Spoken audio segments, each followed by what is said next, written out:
Hello and welcome to part 4 of Half Bath to Full Bath. I'm How To Bob, and in this part we're going to get started by removing the switch plate of the wall between the kitchen and the hallway, and then we're going to remove the wall. So I'm going to start cutting the ceiling drywall joint here, and this wall is going to be removed all the way over. So once I get that cut, I can start pulling the drywall out. And again, I'm looking for big pieces, and unfortunately it doesn't always work out that way, but I'll just keep pulling off the small pieces, stacking them up and getting rid of them. And you can see this is our return duct down here that the wall pocket's using for return, so we're gonna have to move that over. I'll show you how we're going to do that in just a little bit.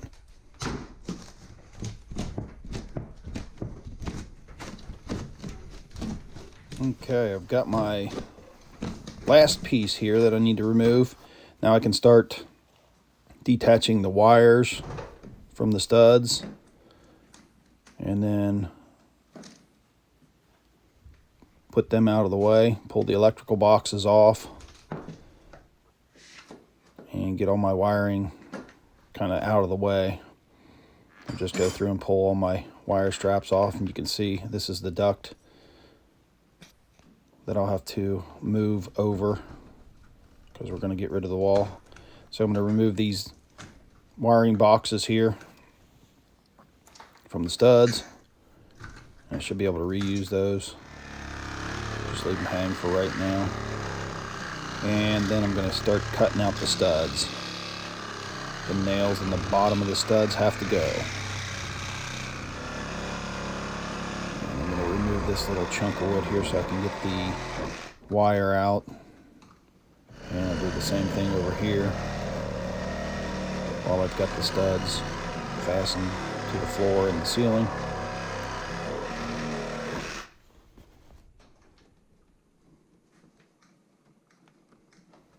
Then I'll continue removing the studs. Once I get one side cut, the other side usually will pull right out. Set that off to the side. I'm going to start cutting at the top on this, a little easier to get to since I got a cabinet behind me on this, the bottom side of this one. All these wires in the way here. Let's see if I can get this one down here. Yep, a little bit easier on that one. Break that loose from the top plate, and there we go. So now I've got a ductwork here. This is the pan that makes this pocket between the joists a air duct. So I'm gonna have to move it to over here because I'm gonna move my return duct here. So I'll take this cover or pan or plate off of the joists here, and I'll just slide it back, creating a little bit longer ductwork in between the joists. So I get this off here. You can see the hole. See the hole back here. Let me get this off here all the way, and then we'll go back upstairs. And you can see where the return duct was. Get this bottom plate out of the way, because I'm going to need to move the whole location over a little bit. Get this drywall cut, and I'll remove that from behind the cabinet. Score it, and it'll snap right in place. And I'll get one nice big chunk of drywall to remove. So I'm going to cut this bottom plate here. This is where my wall is going to end up going, so I'll cut the bottom plate and then pry that up, and that'll give me a little bit extra space here for my new location of the return duct. I'm going to just move it over slightly, so I'll cut that space out.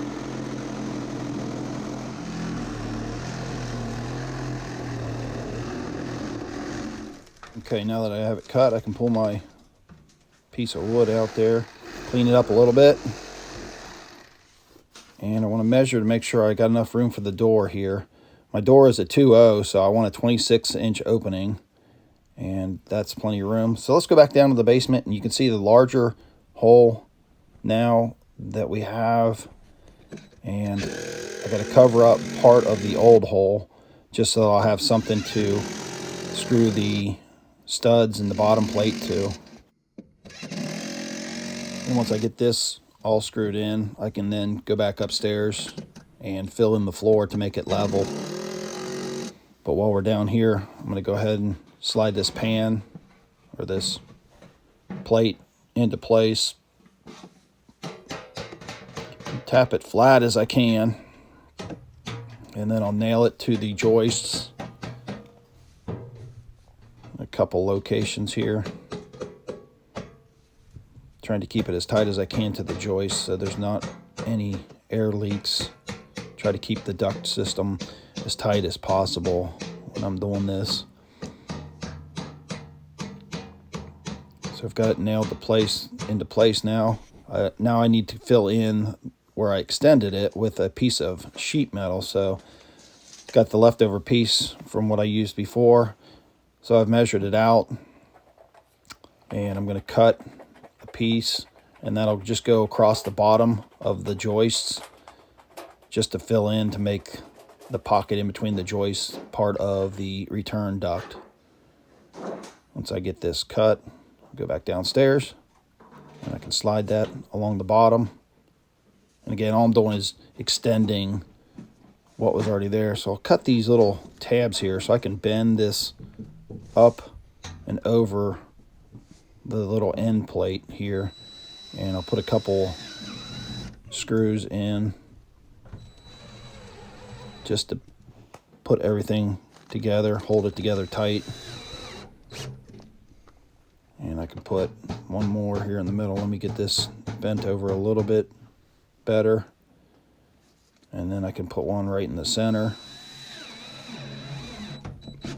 And once I get all that together, I'm going to use the foil tape just to seal off any cracks or holes that might be in the ductwork, because this pan was moved from one space to the other, and it's a little bent up. It was a little tough to get out, as you could see. So now I've got my ductwork done in the basement. I can go back upstairs, and you see this is a new location. I'm going to fill in the hole with a spare piece of wood that I had. And then I'm going to add my wall studs. And I have to be careful here because I have my vent pipe running up. So I'm basically going to be trying to hit the subfloor below the 2x4. There's not much there. Once I get that in place, I can cut my top plate. And you can see this blade is curved and it's got teeth on back and front. So it allows me to cut by plunging if I need to. So it's a really nice blade. It's made by Spyder. Not paid by Spyder, but I do use those blades quite a bit. Works good for situations like this. I can remove my top here, top plate, and it still has some ductwork attached to it. And I want to get this other part out of the way here so I don't have all this wood hanging with all the nails in it. And again, I'm going to have to cut the 2x4s where the wires are to get the wires out. So now I've got to clear out my pocket for the new return area. This little piece of 2x4 here was in the way, so I have to cut that out of the way. And then I can just hit it with a hammer and it'll break off the rest of the way. So I've got my pocket made. You can see there's another plate up top here. Let's see if we can see it from in here. I'll remove that and slide it back about a foot is what I'm moving it, and then I'll screw it back into place and seal it all off. Once I get this screwed in place, I'll seal it off with some foil tape. And then I can block up the rest. Got to put a cross brace in here first so that I can put the rest of my wall studs and my top plate, everything else in. So I'll get this brace screwed in. And then I can start putting the top plate in. Okay, I've got my brace screwed in. Now I'm going to put the bottom plate in, and then I'll use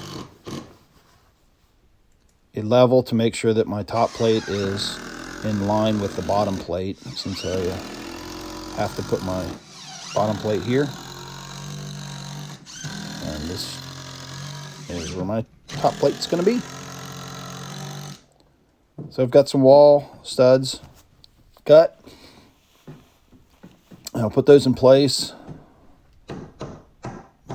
Get them lined up with the bottom and the top plate. And I'll grab my level and check for plumb. Make sure plumb both ways. So we're looking good. So I can go ahead and screw my stud into place in the bottom and then in the top. Again, I'm using construction screws here. I could use nails, but this is what I have, and there's not too many. I put the next stud in, and this is 4 inches apart from the other one, and this is going to be the end of that wall. So we've taken almost a couple feet, almost 2 feet off of the wall. So that'll open it up quite a bit. I'll put all these screws in, fasten my stud into place, and you can see that leaves me with 4 inches, and that is perfect for this box to go in between. So that will work out just fine. So again, I'm going to use a 24-inch door, or a 2.0. So I need 26 inches of space. So I've got my space marked here. Dump a little bit of water on the area to keep the dust down and to cool the diamond blade. And I'm going to cut the tile. You can see I'm cutting the tile, and it's not making too much dust here. Put a little bit more water on it. Just keep it wet. Keeps the dust down. Once I get it scored and cut most of the way through, I'll be able to break out some of the tile pieces here and remove them bit by bit. Break them up a little bit more, and then I can pry pieces off little by little, and then I can get my Durarock out and clean up the area, clean out the ductwork, and I can put my bottom plate in that's going to hold the door frame. And I pre-drilled this because it's such a small piece. I was afraid it was going to split when I put the screws in, so I just pre-drilled it. Something that small usually will. So now I'm putting the studs in for the door wall. I guess we'll call it the door wall. And I've got my opening at the base set at 26 inches. So make sure it's plumb. Tap it over a little bit and start screwing it in to the top plate. Check it for plumb again. Looking good. We're all good. So I can screw it in to the bottom plate. A couple places here. And then we're good on the top. Get that into place. So for the next piece, I'm going to put a little spacer in here. I've got a piece of 2x4, and I want that piece of 2x4 to be right up against the edge, and the second 2x4 is what I'm going to screw in, and I'll remove the little spacer piece, and I'll show you why here in just a moment. Set that off to the side, and then I can screw in the one I want to keep. And once I get that in the bottom, I'll plumb it up to the top, make sure it's all straight, and screw it into the top plate. And I'll do the same thing to the other side of the door. And again, I want to put a piece of spacer wood in there just to make sure that I have 2x4 distance between the end, and I'll show you why here. Once I get this one in place, it'll make sense. Got the bottom screwed in. Let me get this plumbed up here. And get that plumbed up and looking good. I can screw it in to the top plate. Then I'm going to grab a couple of 82-inch 2x4s, and this is the reason I had the spacer, because these will go right up against the bottom plate and leave me a perfect 26-inch opening. So I'll just screw this to the one behind it, and that'll leave me a little ledge at the top. I've got one on either side at 82 inches high, and I'll take a 26-inch board and slide it onto the ledge, and that gives some nice support for my header. Get that in place, and then I can put a few boards in on the top.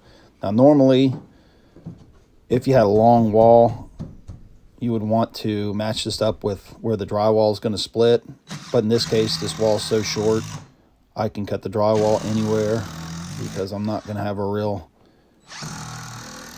layout for the drywall. It's going to be partial sheets here and there for the drywall, and then I'll just cut the drywall wherever the stud lands.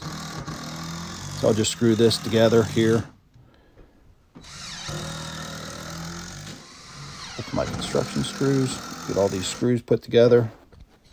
So now I have to add some supports for drywall at the corner of my wall and the door frame wall. So I'm going to put those in now. Just screw those into this stud here, and then screw them in on the other side. And I think 3 of them should be plenty for this small piece of drywall. Get those screwed in, and then I need to go back to the door frame. This is where my light switches are going to be. I have one switch for the fan and one switch for the light fixture in the bathroom. So I'm going to need to cut part of this stud out because I need 4 inches. So I'm going to block the opposite side here with a 2x4, and then I'll notch out the stud here to fit my electrical box in. So you can see I've got it screwed in. So this is the spot where I'm going to put my electrical box, so I'm going to notch this out. So that leaves a lot of electrical work left to do. You can see we've got a wire running from the floor all the way up and into the ceiling. So check back with us on part 5 of converting a half bath to a full bath. I'm How To Bob. Thanks for watching.